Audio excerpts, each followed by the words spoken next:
தேவனுக்கே துதி குணம் மகிமை உண்டாவதாக. அன்பான யூடியூப், ஃபேஸ்புக், வாட்ஸ்அப் நண்பர்களே, உங்கள் யாவரையும் ஆண்டவராக இயேசு கிறிஸ்து நாமத்தாலே தேவகரம் ஊழியங்கள் சார்பாக வாரம் ஒரு செய்தி நிகழ்ச்சி உங்களை வாழ்த்தி வரவேற்கிறேன். எல்லாம் சந்தோஷமா இருக்கிறீங்களா? நீங்கள் எல்லாரும் கிறிஸ்துவுக்குள் சந்தோஷமா இருப்பீர்கள் என்று கர்த்தருக்குள் விசுவாசிக்கிறேன். இந்த நாளிலும் உபதேசம் என்கிற தலைப்பிலே நாம் தியானம் செய்ய போகிறோம். டீச்சிங். அதற்கு ஆதாரமாக எடுத்துக்கொண்ட வசனம் சங்கீதம் 78:1. என் ஜனங்களே, என் உபதேசத்தை கேளுங்கள், என் வாயின் வசனங்களுக்கு உங்கள் செவிகளை சாயுங்கள். ஆசாப் எழுதின மஸ்கீஸ் என்னும் போதக சங்கீதம். இந்த சங்கீதத்துக்கு பேரு போதக சங்கீதம், உபதேசம். பிரியமானவர்களே, உபாகமம் 32:1 சொல்கிறது, வானங்களே செவியோடுங்கள், நான் பேசுவேன், பூமியே என் வாய்மொழிகளை கேட்பாயாக. மழையானது இளம் பயிரின் மேல் பொழிவது போல என் உபதேசம் பொழியும், பனித்துளிகள் புல்லின் மேல் இறங்குவது போல என் வசனம் இருக்கும். பனித்துளிகள் புல்லின் மேல் இறங்குவது போல என் வசனம் இருக்கும். பிரியமானவர்களே, ஒவ்வொருவருக்கும் உபதேசம் தேவை. யோசபாத் யூதாவிலே உபதேசம் பண்ணினான் என்று சொல்லி 2 நாளாகமும் 17ஆம் அதிகாரம் 6, 7, 8 வசனங்களை பார்க்கும்போது, கர்த்தருடைய வழிகளில் அவன் இருதயம் உற்சாகம் கொண்டது, அவன் மேடைகளையும் விக்கிர தொகுப்புகளையும் யூதாவை விட்டு அகற்றினான், அவன் அரசாண்ட 3ஆம் வருஷத்தில் யூதாவின் பட்டணங்களை உபதேசம் பண்ணும்படிக்கு என்று சொல்லி நாம் பார்க்கின்றோம். பிரியமானவர்களே, சாலமோனின் உபதேசத்தை குறித்து பார்க்கும்போது, நீதிமொழிகள் 1ஆம் அதிகாரம் 1 முதல் 3 வசனங்களை பார்க்கும்போது, தாவீதின் குமாரனும் இஸ்ரவேலின் ராஜாவுமாய் சாலமோனின் நீதிமொழிகள் இவைகளால் ஞானத்தையும் போதகத்தையும் அறிந்து புத்திமதிகளை உணர்ந்து விவேகம், நீதி, நியாயம், நிதானம் என்பவைகளை பற்றிய உபதேசத்தை 7 காரியங்களை ஞானியாகிய சாலமோன் சொல்கிறான். அவர் என்ன சொல்கிறான்? நீதிமொழிகள் படிக்க படிக்க ஞானத்தை அறிந்து கொள்ளலாம், புத்திமதிகளை அறிந்து கொள்ளலாம், போதகத்தை அறிந்து கொள்ளலாம், விவேகத்தை அறிந்து கொள்ளலாம், நீதியை அறிந்து கொள்ளலாம், நியாயத்தை அறிந்து கொள்ளலாம், நிதானத்தை அறிந்து கொள்ளலாம். நிதானம் இருக்குதா? எல்லாம் நிதானம் இருக்குதா? யோசித்து பாருங்க. எல்லாம் உடனே நடக்கணும். நிதானம் அவசியம். நீதிமொழிகளை படிங்க, நிதானம் வரும். நீதியில நடப்போம், விவேகம் வரும். நீதிமொழிகள் 4:1-2 சொல்கிறது, பிள்ளைகளை நீங்கள் தகப்பன் போதகத்தை கேட்டு புத்தி அடைம்படி கவனிங்கள், நான் உங்களுக்கு நற்போதகத்தை தருகிறேன், என் உபதேசத்தை விடாதிருங்கள். அவர் சொல்ற, என் உபதேசத்தை விடாதிருங்க.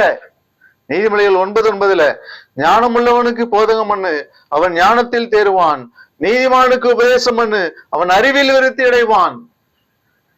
நீதிமானுக்கு உபதேசம் பண்ணு, உபதேசம் பண்ண அவன் அறிவிலே விருத்தி அடைவான். நீதிமொழிகள் 23:23 சத்தியத்தை வாங்காத விற்காதே, அப்படியே ஞானத்தை உபதேசம் புத்தியை வாங்கு.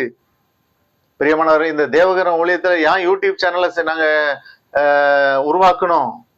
பிரியமானவர்களே, அநேகருக்கு இந்த சத்தியம் போகணும். அதனாலதான் நாங்க இத்தனை வருஷமா இந்த சேனல் நடத்தி கொண்டு வருகிறோம். இந்த சேனல் மூலமா செய்தியை கொடுத்து கொண்டு வருகிற காரணம் அதுதான்.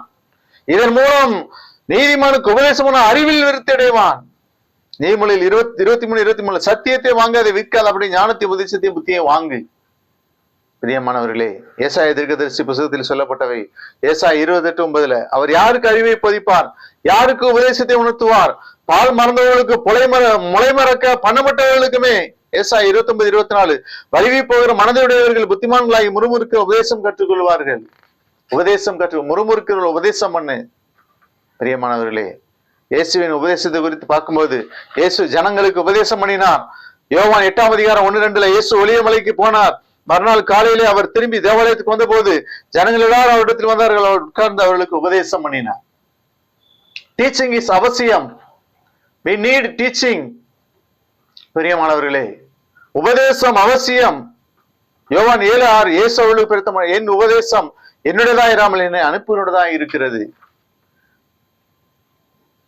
மத்தேயு 13ஆம் அதிகாரம் 53-54 இயேசு இந்த உவமைகளை சொல்லி முடித்த பின் அவ்விடம் விட்டு தாம் வளர்ந்த ஊரிலே வந்து அவருடைய ஜெப ஆலயத்தில் அவர்கள் உபதேசம் பண்ணினார். அவர்கள் ஆச்சரியப்பட்டு, இவனுக்கு இந்த ஞானமும் பலத்த செய்களை எப்படி வந்தது? பிரியமானவர்களே, இயேசு உபதேசம் பண்ணினார். மார்க் 11:17-18 வசனம் சொல்லுது, என்னுடைய வீடு எல்லா ஜனங்களுக்கு ஜெப வீடு எனப்படும் என்று எழுதியிருக்கவில்லையா? நீங்களோ அதை கல்லற்குறையாக்கினீர் என்று அவர்களுக்கு சொல்லி உபதேசித்தார். அது வேத பாரதரும் பிரதான ஆசிரியர் கேட்டு அவரை கொலை செய்ய வகை தேடினார்கள். ஆகிலும் ஜனங்கள் எல்லாரும் அவருடைய உபதேசத்து குறித்து ஆச்சரியப்பட்டபடினாலே அவருக்கு பயந்திருந்தார்கள். அவருடைய உபதேசத்தை குறித்து ஆச்சரியப்பட்டபடினாலே ஜனங்கள் பயந்திருந்தார்கள். யோவான் 18:19-20 பிரதான ஆசாரியன் இயேசுவினிடத்தில் அவருடைய சீசரை குறித்தும் போதகரை குறித்தும் விசாரித்தான். இயேசு அவனுக்கு பிரயத்தனமாக, நான் வெளியரங்கமாய் உலகத்துடனே பேசினேன், ஜெபாலயங்களிலே யூதர்கள் எல்லாரும் கூடி வருகிற தேவாலயத்திலே எப்பொழுது உபதேசித்தேன், அந்தரங்கத்திலே நான் ஒன்றும் பேசவில்லை. பிரியமானவர்களே, உபதேசம் அவசியம். 2 தீமோத்தேயு 3:16-17 வேத வாக்கியங்கள் எல்லாம் தேவ ஆவியினால் அருளப்பட்டிருக்கிறது. தேவனுடைய மனுஷன் தேறினவனாகவும் எந்த நற்கிரியம் செய்ய தகுதியிலவனாய் இருக்கும்படியாக அவைகள் உபதேசத்துக்கும் கடிந்து கொள்வதற்கும் சீர்திருத்தலுக்கும் நீதியை படிப்புதலுக்கும் பிரயோஜனமுள்ளதாய் இருக்கிறது.